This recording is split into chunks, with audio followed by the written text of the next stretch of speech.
he stopped letting me into the restaurant a couple years ago. You know, he cut me out cold, and that hurt.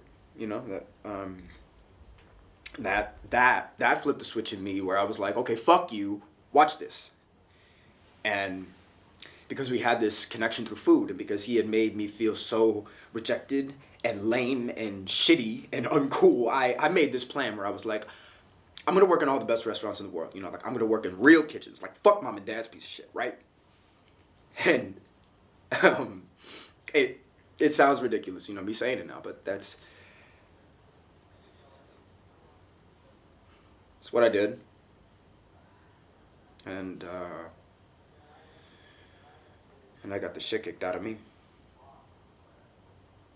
And I separated herbs. And I shucked oysters and clams and uni.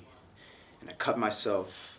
And I had garlic and onions and peppers in my fingernails and my eyes. And my skin was dry and oily at the same time. And I had calluses on my fingers from the knives. And my stomach was fucked. And it was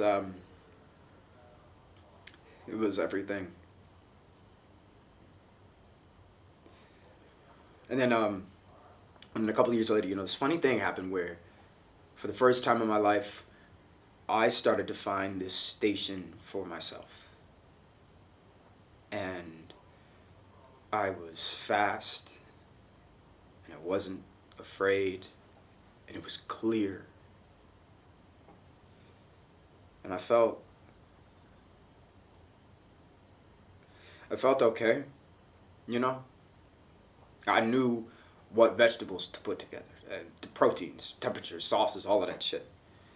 And you know, when somebody new would come into the restaurant at Stage, I would look at them like they were fucking competition. Like, I'm gonna smoke that motherfucker. Felt like I could speak through the food. Like I could communicate through creativity. And that kind of confidence I was feeling, I was good at something, and that was so new, and that was so exciting, and I wanted him to know that, and fuck, I wanted him to be like, good job. And the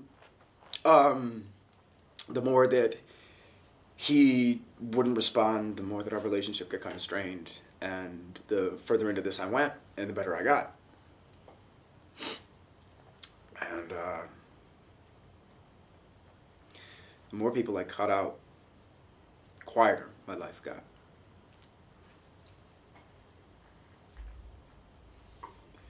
And the routine of the kitchen was so consistent and busy and exacting and hard and alive, and I lost track of time, and he died.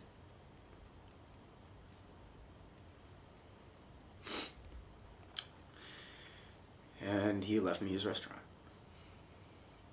And for the past couple of months I've been trying to fix it because it was in rough shape. And I think it's very clear that me trying to fix the restaurant is like me trying to fix whatever was happening with my brother, and I don't know, try to fix whatever was happening with my whole family, because that restaurant, it has, and it does mean a lot to people. It means a lot to me. I just don't know if it ever meant anything to him.